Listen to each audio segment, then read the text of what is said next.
Really, honestly, that's not my bike. I don't ride that bike or anything.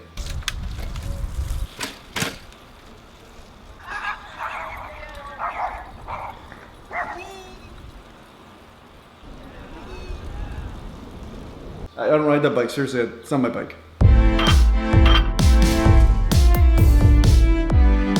So welcome back to Natural Gallant Bodybuilding. So first of all, I'd like to take a moment to thank my first and only Patreon supporter, Philip Cop Edge. And thanks a lot, Philip, for supporting the work. And hey, guys like Philip are enabling me to be able to produce these videos for you guys. So yeah, I only have one supporter, but hey, it all starts with one. It all starts with one. So thanks a lot, Philip. So today I'm gonna talk to you a little bit about arm training. Now, a lot of guys out there have weak links. You know, sometimes it's the chest, sometimes it's the shoulder, sometimes it's the back, sometimes it's the arms. But more common than ever, guys are always asking me how to get big arms, you know, because that's the show that you can kind of, you know, show people that you lift weights, you know, and their arms show through the sleeves and stuff. They're kind of impressive. 18. And I find that a lot of times people don't really train arms, although they think they do, because they're doing arm curls. A lot of times they're training their forearms. They're not necessarily training the upper arm, which is what they mean when they say, how do I train arms? They're training the bicep that's in here. Okay, so there's a couple reasons for this that a lot of guys don't know about. So this is some secret stuff right here. So Philip, again, is helping pay for this, okay? So thank Philip in your little prayers at night and stuff, because he's helping pay for this video. I'm giving away these tips for free here. So here's a secret tip. If you have a muscle and you have two places that that muscle is attached to, the more stable those two places are, the more tension can be produced in the muscle fiber. This is something that really hit home strong to me when I dislocated my shoulder and then my shoulder became more unstable. I started to notice a totally different mind-muscle connection with the bicep. So this kind of threw my bicep training off for quite a while until I figured out, oh, okay, here's what's going on. Okay, let's pretend this wrist wrap is a muscle, okay? And say this is where the bicep is hooked up here. You know, this is where it attaches, right? Because it crosses the shoulder joint and the elbow. So say this is where one attachment is of the bicep, and then the other end is attached here. Now the tension, this tension here is what we're going after, right? Because that's what's gonna cause the bicep or the muscle to grow, okay? But if what happens every time you pull on one side, this side kind of lets go. Like for instance, you have a labral tear or a little bit of a loose joint, or maybe you're just kind of relaxed in the shoulder area and then you're letting your shoulders roll forward all the time. What will happen is that as soon as you pull on one side, then this will kind of go forward and it'll take some of the tension off that muscle fiber or off that muscle belly.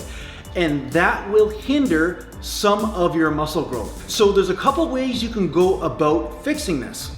One way to do it is to make sure your arm is stable and the shoulder is like propped up somewhere, so this part of the body is stable. It can't really move around because it's propped up against something. And then all you're doing is straightening and bending the arm, okay? So the arm's not like being pulled out of the socket or pulled forward or not. So basically here it is. So it's just nice and tight. So basically you're just hitting the bicep, okay? I'm not saying this is the best exercise, but what I'm saying is that this is an example of movement where the shoulder is stabilized, so that way the shoulder's not moving around all the time, so that way there's more tension produced in here. Now the other way you can counteract this is that you put this shoulder joint in a stretch position like this. So basically there's so much tension from the stretch that's already produced in the muscle that that tension locks the joint into a stable position, okay? Because if this is pulling all the time and there's no chance for relaxation, it'll help stabilize the joint quite a bit.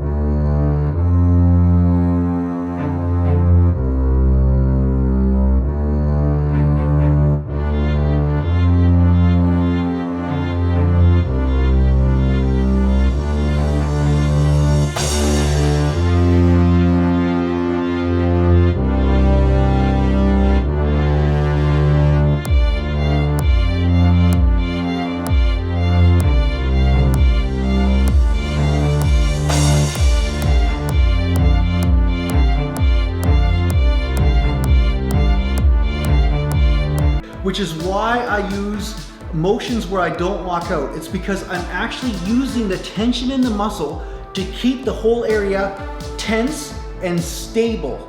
You see? Once you start wobbling, it's like all of a sudden the muscles that are contracted or stretched, then they become not stretched and then sometimes loose and flaccid and then stretched again. So this constant tension, putting it in a stretch position keeps a constant tension quite a bit of tension actually on the muscle belly.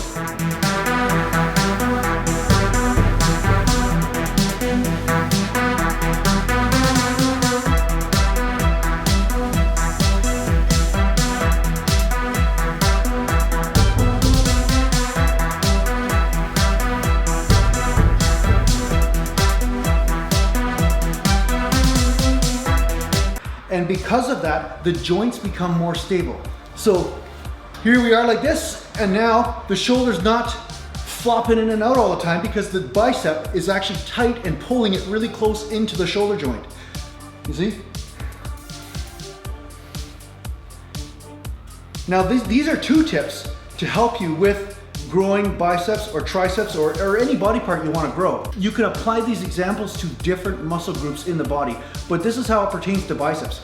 Now another thing you can do, if you notice that, say you have an unstable shoulder like I do because of a hockey injury, and you're like, shit, you know, every time I do a curl, my shoulder's just sliding in and out of the joint all the time.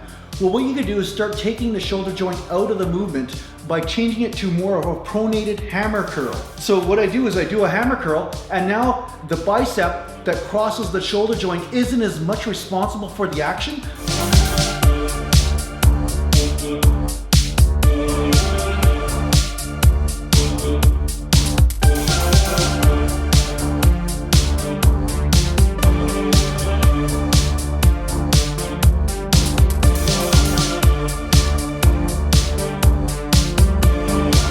So now it's not the shoulder instability that becomes the weak link in the exercise.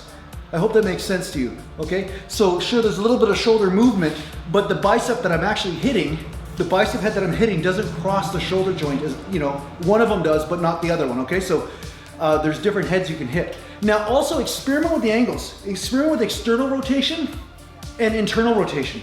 Sometimes guys, when they're doing biceps, they are focused on, okay, I gotta curl forward all the time. If I curl forward, this is the way I hit the biceps because that's what it's done. But if you notice, and some of you guys have probably noticed this, when you curl forward, your front delts do come into the movement quite a bit, right? So sometimes when you're moving forward a little bit, or even if you're standing stable, sometimes you just can't get that contraction by coming straight up and keeping the elbows back. Sometimes it's just not easy for you to do that, depending on how you're built and depending on where the insertions are. But if you start to notice that your shoulders start to burn a bit, there's a couple ways to deal with this. One is keep the elbows back and curl, okay? Just curl like that, even if you have to use a bit of momentum to get that extra squeeze at the top, right? But the other one is rotate the dumbbells outwards. If your shoulders are made for this, if this does not bother your shoulders, you will notice an immense amount of tension on the bicep from that. Don't kid yourself, I'm making a bunch of badasses out of all you guys. Yeah? You guys are becoming some badasses with these tips. These workout tips are making you badass. You and I both know it.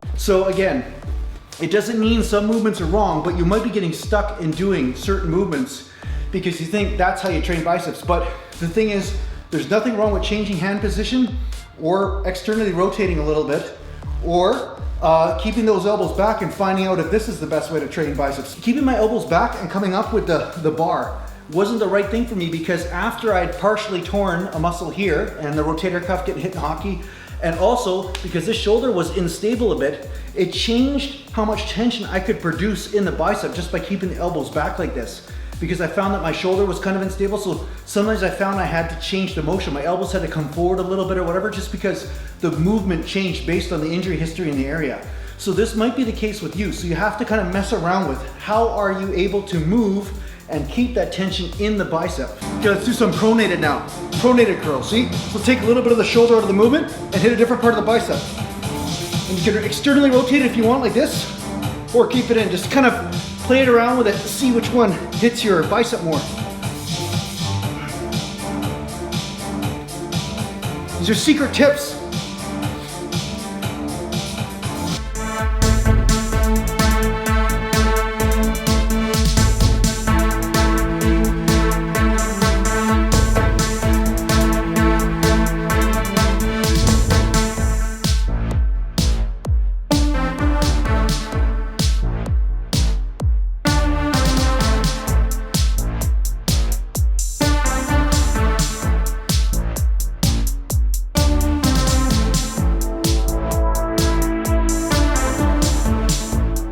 So I hope these bicep training tips help you out in your training program and help you get massive, big biceps and be real badass in the gym and whatever it is that you're aspiring to. I don't know. Maybe you have a lot of loose shirts and you just need bigger biceps to fill them up. I don't know. Whatever it is. I hope you build bigger biceps. That's my point, okay? Thanks a lot for watching. And if you want to support my work and allow me to make more videos, then go to Patreon. And I have a link down below. It's Natural Gallant Bodybuilding on Patreon there. And you can support the channel. There will be some special content just for Patreon people only. And thanks a lot for watching. And if you need to get a hold of me, just go to naturalgallantbodybuilding.com and take care for now.